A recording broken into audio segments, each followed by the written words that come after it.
Welcome to Instant Cooking. Today I am making stir-fried vegetables. For this we need capsicum, cauliflower, mushroom, red cabbage, carrot, normal cabbage, finely chopped ginger, finely chopped garlic, salt, slurry, red chili sauce, soya sauce and green chili sauce.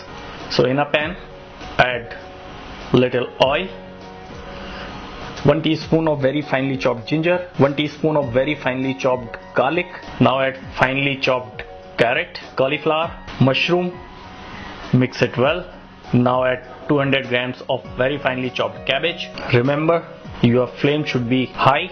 Now add red cabbage, mix it. Add 1 teaspoon of soya sauce, 1 teaspoon of red chili sauce. Now add capsicum, finely chopped capsicum. Now add 1 teaspoon of green chili sauce, little salt, 1 bowl of slurry. Now add some more cabbage. Take a cake mold, put all the cooked vegetable in it and remove it very gently. And your stir-fried vegetables is ready. Thank you.